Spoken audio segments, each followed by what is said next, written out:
Hello and welcome back to the channel. It's Mark from Powersonic and Apprentice 121. You'll hear the guys are busy upstairs. We're on a full renovation, our very old cottage out in the North Yorkshire Wolds. This is going to be an interesting project, which is why I wanted to bring it to the channel. There's a few unique aspects of this that are going to be pretty interesting, I think, certainly to apprentices who are following along. You'll notice up behind me, in fact we'll spin around and I can show you this a bit better. This is the existing equipment as it comes into the property. So you'll notice we've got some basic insulation on show there. You know, this isn't ideal at all. Finish the drilling. So we've got the service main supply that actually comes through the side of the door frame, and I'll show you that outside as well. We're hoping to get this moved. We've got our main isolator switch with the meter, and then this here. This essentially, if I zoom out a little bit, let's see if we can get that to work, was two cottages and it's been merged into one at some stage. So basically these stairs are through the middle, I'll show you outside as well, of the two properties, and then on one side over here would be one of the cottages and then this side for the other one. Now what's actually happening is this side has been absolutely gutted, so it's been fully stripped back to the stern, ready for all the first fix services to go in. They're going to have underfloor heating that's been put into this. They're going to have a screed floor. So yeah, there's going to be underfloor heating going in here. There's going to be a re-screed of all the floor. Obviously all the electrics have been completely redone. So it's a full strip back and start again. And essentially the plan is to do this side of the property first, which would have been one of the cottages in the outset when these were first built. And then once this is done, they're going to move everything over into this side and then do the same over the other side, fully gut it, strip it back, and then rewire new services and such. They're living in it while the work's been getting done, and obviously when you're going back to a shell like this, you've got to be realistic in your planning. So this is the approach they decided to take, and it's working pretty well, to be totally honest. We've got a few issues with side of things. So if I show you this stonework, you can see it's really uneven. It's very difficult to get fixings on and such. You know, this is not a typical job where you're going to come in and do a rewire and everything's going to be flat and smooth. That's not how this works. You'll see the existing wiring's presenting a bit of a challenge. It's been added and joined into over the years, dangling around in free air. So we need to tidy some of that up, because obviously some of these circuits still serve the other side of the house. Let me just show you through this door. Well, we can't because it's taped off. So we'll leave that. I'll show you over there in a little bit. But yeah, just to show you how we've challenged ourselves with fixing these. So we've used the oval tube. Obviously this is going to be lime plastered. Well, not obviously, it is going to be lime plastered. So we need to try and get the cables in some sort of protection to stop them having a reaction with that if it was ever a possibility. And equally, because the finished wall surface is so uneven and they don't want any concrete based render or anything on this, we're having to get a bit inventive with the way we're giving ourselves a level surface.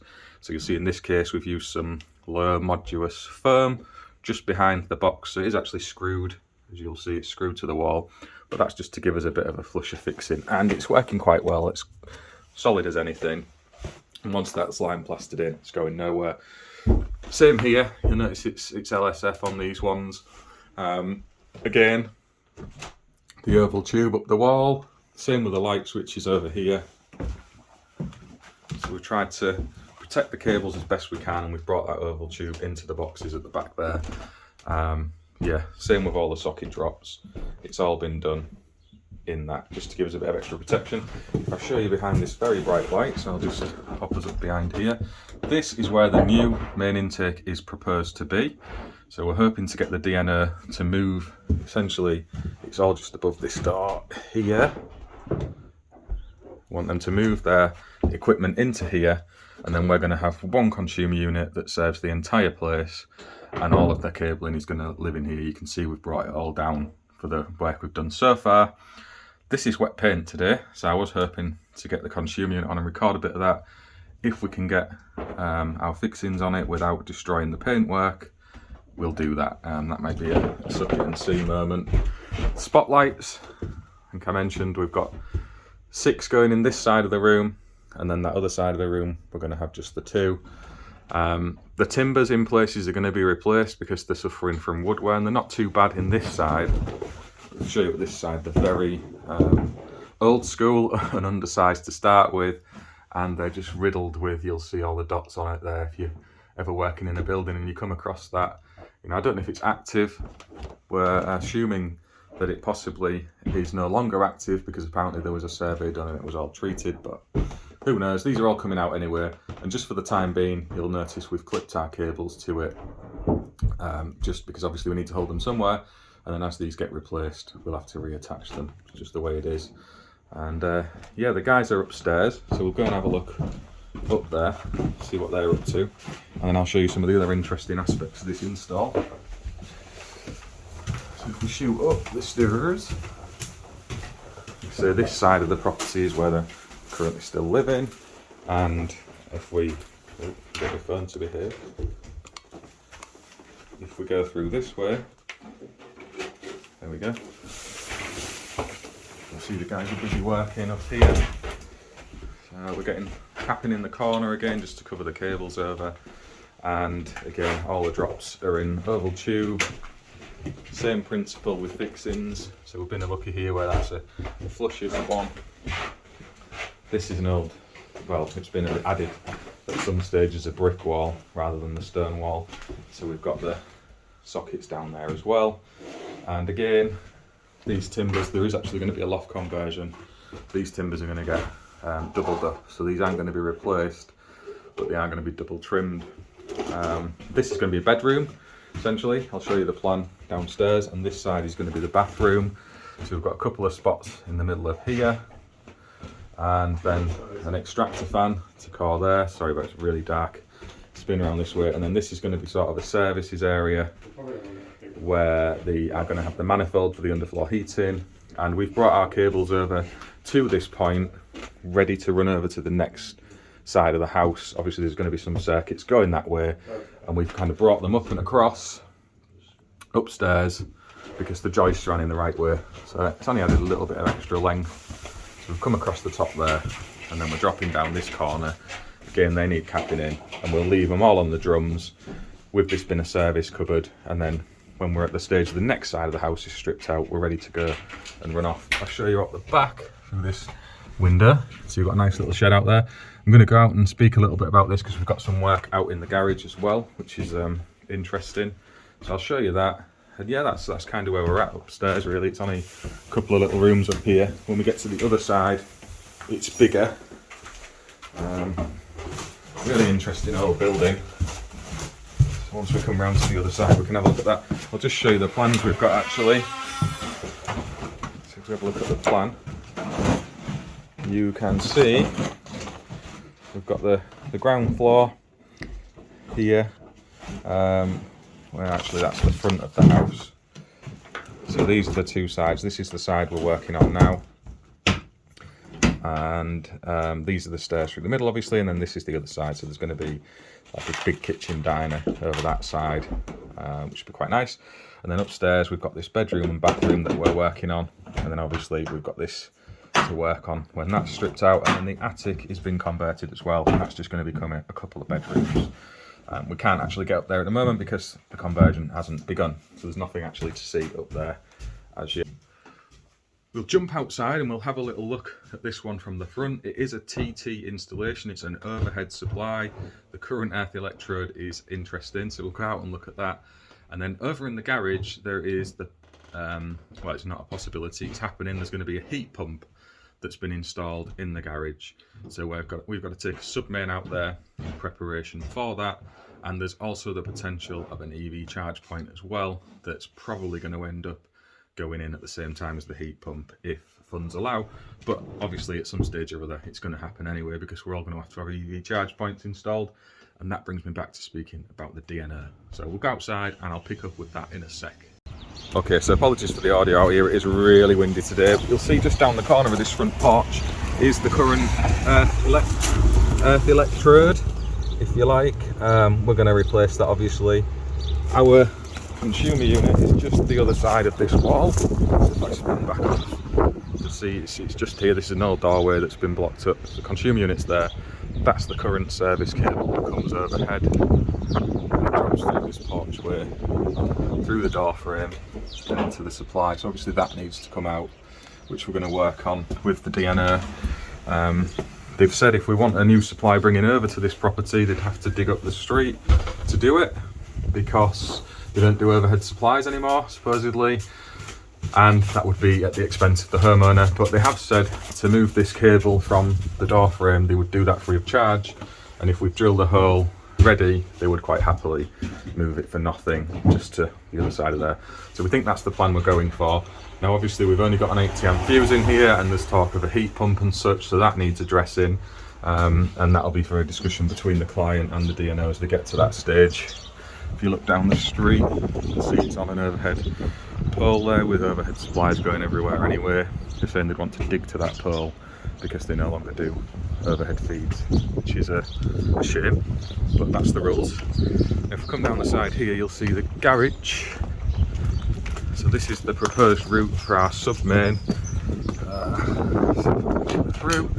So at the minute, it shoots across over this tube here. Obviously we don't want to be doing that. We're going to change the method of coming across to this building. The proposed route we're taking, so this is all going to get dug out at some stage,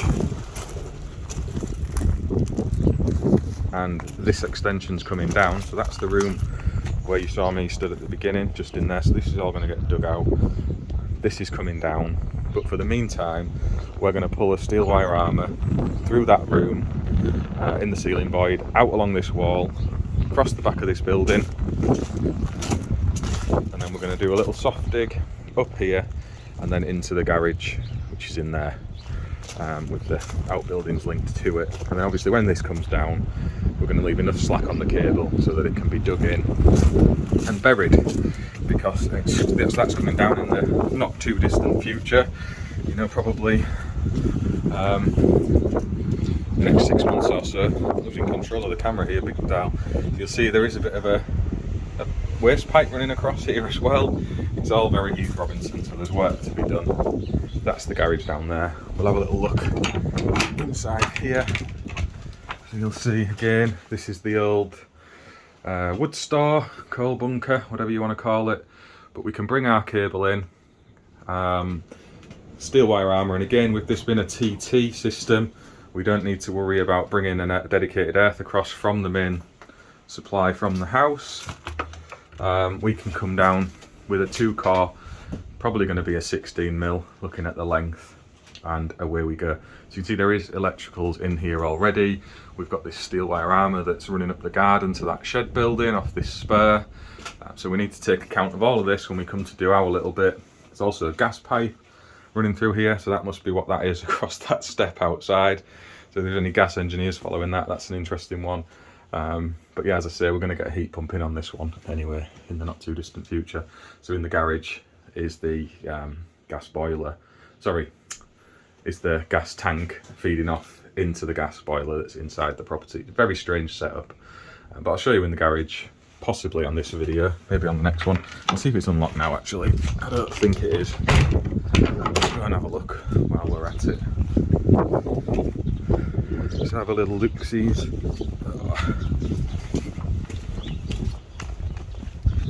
So yeah, you can see here, these are the propane tanks that run off that gas pipe through the garage and into the house. And obviously that's not wanting to be retained by the new owners, so that's going. This black conduit that you're seeing around the edge of the property is for a bond. So again, you'll see that is running all the way up and across and into the house over here where it enters for the gas. So yeah, there's been a bit of thought dropped into it. Let's run back around the front. That's the route back out into the garden I was talking about. So we're going to bring our steel one, tracking along a similar route to what we've brought these cables through here. We have tried to keep that just one row of holes downstairs, and that was really to try and do our little bit to avoid causing them any issues if they're replacing timbers or messing about. Obviously we have to get the cables from A to B, but we've tried to factor that in a little bit. And yeah, we're going to drop our steel wire armour all the way across, punch to outside, and away we go. And that's going to be a 16mm cable. And obviously, speaking about the DNO aspect again, We're very hopeful that they're going to give us 100 amp fuse, because it's not a loop supply, although it looks it from the outside. This is actually directly fed from that pole. We're hoping they might give us 100 amps, but we'll have to see. If not, what you've got to work with. And the priority is the heat pump, so that would take provision in the short term over any EV charge point. Losing control of the camera again. So that would take provision over any EV charge point, because obviously that's what the customer needs more urgently than to be able to charge an electric vehicle that they don't earn. I guess there's two options there. One is they might have another supply pulled over if they needed it, and that could run directly out to that garage building to run the heat pump with its own metered supply, and in which case this cable that we're essentially putting in now would be redundant, or they would need some sort of load curtailment on the EV system that the DNO would accept as a permanent connection, or some sort of three-phase possibility of a supply, which is very, very unlikely without great expense. So, you know, it's kind of, this is a replication of a lot of issues that people are going to have as consumers as we move to heat pumps and electric vehicles, when the full load of an installation is considered. And yeah, it's a tricky one, it really is, when you've only got an 80 amp service fuse to work with.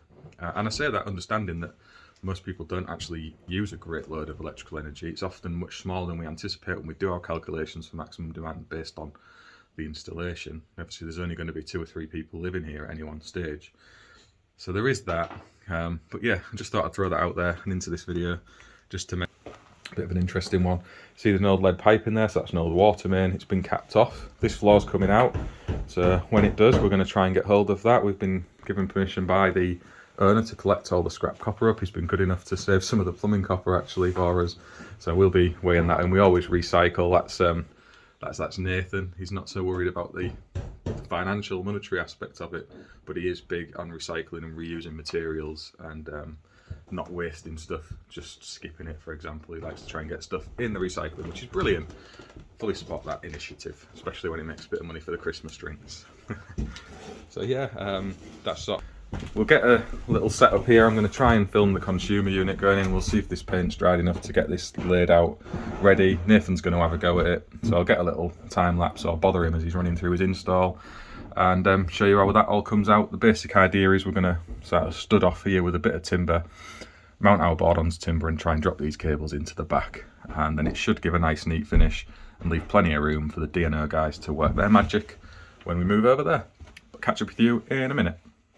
So this is just the other side of that wall where all of the cables we've left coiled up are. You can see there's a great big hole through here, and then obviously when this is stripped out, we're free to work our magic this side. See, that's just around there. And then obviously this will all be opened out as well. There's loads of changes going on over here. Okay, so we've got a board onto this wall now that you'll see. Zoom back a bit, and this is to secure our consumer unit onto, and also any of our equipment. Nice hole cut into the back. I'll show this with a Crabtree board mounted in a sec, and then we're going to start dressing these away. I've roughly bought the circuits in where we need them, and the tails for this temporarily are just going to punch through up here, round and out into this over there. And obviously with this being a TT, they will be RCD protected anyway, and it's just a short-term solution because we are going to have a metering connection mounted down here, ready to connect into our stuff up here. And this is just going to be a cupboard. We're dedicating it to services. I think there's going to be possibly some of an underfloor heating manifold going in here as well. And as I said, the floor's all getting screeded, so there's loads of work going on in this space. But this is just what we're doing for now. We need to get our cables into somewhere. And yeah, until all the building work over this side is done, it's all going to stay dead anyway. This isn't going to be energised for quite a bit of time. But we're moving it on. We thought we might as well dress it away for no other reason than it makes good content for YouTube. So I've got the board on the wall now, the consumer unit's mounted. If I just scoot back a bit, and you can see we've got it nice and level with the Klein Digital angle gauge. I have forgot my grommet strip, so I'm going to have to factor that in with the way I'm going to dress this now, because I'm going to have to pop it off and just pop some grommet strip in at some stage. But there you go. And one of the beauties of using this little bracket in the back that I'd mentioned before, it is good for if you have to get your fixings in, as I did up there, that you can just move the cables out the way. They're not cable tied and you're messing around cutting stuff. I can just loop them back round now, pop them in and hook the hook around, and they're nicely held again. So nice and simple, makes it easy for the next person coming to do maintenance as well and not having to faff about with cable ties. But yeah, I'm going to get on with dressing this away now. I'll show you the finished product. Again, this is the Crabtree board. Really good domestic board. You're going to find it very hard to beat these. As somebody has pointed out before, the connection system on this buzz bar is limited in its rating. So I guess Electrium and Crabtree realise, you know, there's only so much load that these types of connections can take. So you are limited in the values of breakers you can use in these boards. Just something to keep in mind. And certainly something we need to factor in on this one with the submain going out and down to that heat pump in the garage. But we'll show how we're going to get over that later on in this video. I've popped the little tails gland in the end. This is a G-Pro kit one. So for those of you who aren't familiar with G-Pro kit, there's a link in the description of this video where you can go off and see them. They sell through Amazon. So that's where I've got these from. And yeah, just a nice fire rated gland for the tails entry, and as I said, that's going to kind of scoot along up and over here for now. And with this bin TT, they'll be RCD protected, but it's just a short-term solution, and it might not even be needed because I think by the time this comes to be energized, the DNO have worked their magic anyway. I'll get on with dressing this away. So that's the board dressed away. It's the first nip up done. Obviously this hasn't been tested yet, and there's no torque values or anything like that because it is just dressing cables into the board. The first fix is still going on. I just thought, why not, let's get this in. We've not got enough breakers with us, so I haven't divided the circuits up in the right way, but they're all in roughly the right place, so we can tidy that up later on, maybe when we're on with the second fix. And again, I still need to add the grommet strip into the back, but that's a pretty tidy result. I think there's length down the back of the DIN rail for anyone who's testing. As I said, none of this is cable tied, so somebody can pull the cables forward and do that as well. It's not to do with any of the heat or bunching effects. It is just to make it simpler for the next person coming to work on the board. And yeah, I'll shoot you around the rest of the building, show you what we've got to with the first fix, and we'll leave that one here for now because we're kind of waiting on builders. Okay, so we've got the capping up the corner, so we've got the cables protected again for any of the whatever they're using to plaster these walls. I don't know, I've not spoke to the builder myself. We're going to have a chat with him and just make sure he's happy, but I've noticed that he was using polypipe in the wall, so it shouldn't be a problem. So we've got all our sockets in over at the corners. You can see it's been interesting getting fixings on the wall. These are so in and out. See along there? It's always a bit tricky. Likewise over here on the brick wall, we've done a horizontal zone. I know some people don't like doing this with the zones. I've seen some videos on YouTube of people suggesting that you shouldn't go in a horizontal manner from socket to socket, but sometimes the way buildings put together, that's the best and kindest thing you can do for an old building. Now we know these timbers are going to be doubled up, so they're not staying just as single timbers, they're going to have double trimmers put alongside them. So if we are to run cables in through the timbers, it's obviously causing somebody a problem when they're coming to do that. So we've tried as best we can to keep our cables out of the timber in the best way we can. It's not always easy, and that's the reason we've gone for the little horizontal cross route there. You know, it's as well doing it down there as it is up the top. It's more obvious than anything between the sockets. It's in a zone. You know, that's just a nonsense to me. As long as you keep to your zones, there's no issue at all. There's no virtue signalling needed in where you run your cables, and you just have to look at how the plumbers do it. You know, we go to this extent with our cables and zones. I spin around. You know, we make a big deal of that because we have to conform with Part P of the building regs and all of the other aspects of the building regs as well. You know, it isn't just Part P we consider.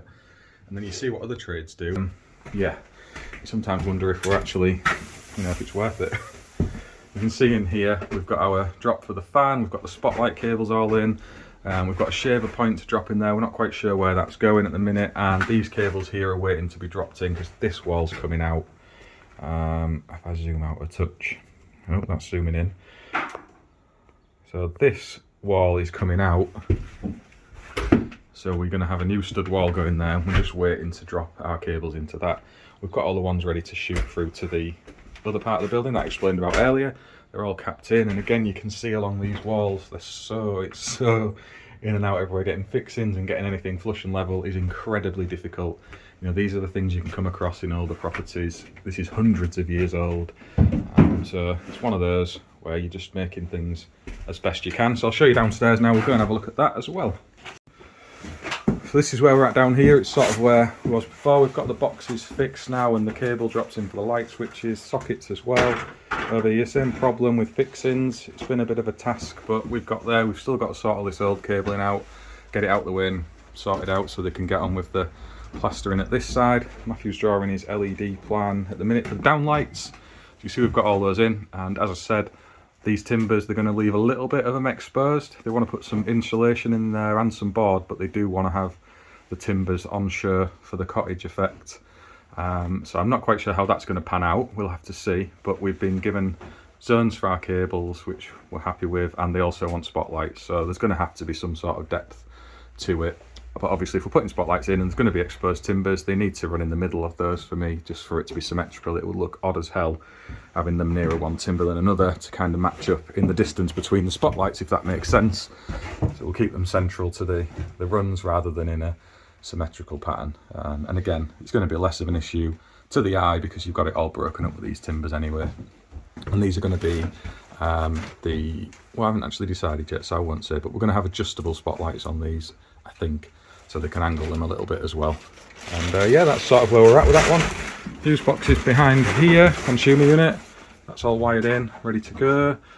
We have got the tails to fit through, but as I said, this is all staying dead for now. We're just going to pop them through the wall just in case we need them in the short term, just through there, and then they'll pop out just next to that existing cooker cable, and we can put something in here so we can supply that board if needs be. But I fully expect that the DNO will have worked their magic by then, and that won't be an issue. But at least they're in. It saves any deconstruction if we have got to do anything temporarily in the interim. But yeah, we'll leave that one there for now. There's not really an awful lot else I can show you at the minute. We're kind of in the hands of the builders now. The guys are going to get this submain pulled in out to the garage. We might get a bit of footage on that, on this video. I'm not sure. We'll see. But if not, we'll pick up with this job later on. We're going to show it from start to finish. So obviously we've got this side of the building to do. We've got all the second fixing and everything I've shown you. We've got the heat pump that's going out in the garage. We've got the consumer unit that's going to have to go out there as well, and all of the earthing and other issues around that, and the submain we're taking down there. We can talk about all of that. When that pops onto the channel, we'll have to wait and see. But thank you for watching this one. I will catch up with you on the next video. Any comments, drop them below, and I'm happy to answer as always. See you again soon.